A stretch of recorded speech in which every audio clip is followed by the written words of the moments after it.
আজ 14ই জানুয়ারি, পৌষ সংক্রান্তি। পৌষ মাসের last day, তাই তো? আচ্ছা মা, আজকে কি সংক্রান্তি? পৌষ সংক্রান্তি না মকর সংক্রান্তি? পৌষ সংক্রান্তি মকর সংক্রান্তি একই।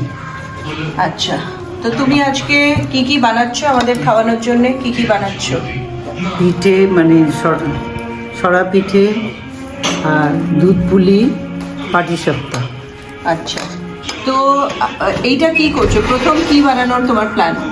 প্রথমে তো সরা পিঠে বানাতে হবে।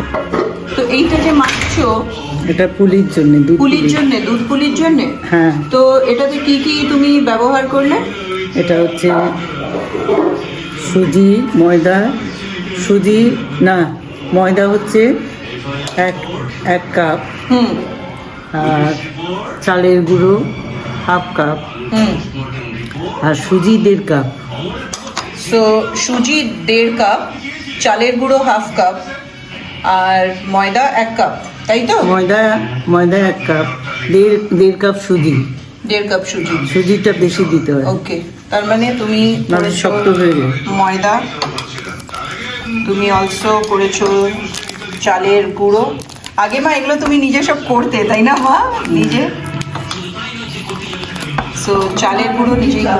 শক্ত করতে তখনই টেস্ট আসতো না, শক্ত যখন আচ্ছা মা, এইটা কি বলো তো, এই যে এই রাঙালু কেন সিদ্ধ করেছো? এই মাখার সময় মিলিয়ে দিতে হয়। ওই দুধ পুলির জন্য, হ্যাঁ। পুলির জন্য। হ্যাঁ, আর এখানে মা এই যে এত কিছু দেখছি, নানান গুড়ে, যে ছোলা গুড়, অনেক রকম গুড় তুমি আনিয়েছো। হ্যাঁ। পাটালি গুড়, ঝোলা গুড়, ছোলা গুঁড়ো আখের গুড়। পাটিসাপটার মধ্যেও দেওয়া হয়, হুম। আর পিঠের মধ্যে, দুধ পুলির মধ্যে।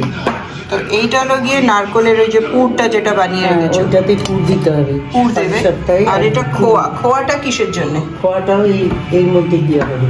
আচ্ছা, পাটিসাপটায় দেওয়া যায়, পাটিসাপটাতে নারকলের তো আজকে কি প্রথমে বানাবে দুধ পুলি? না, সরা পিঠে করতে হয় নিয়ম। সরা পিঠে?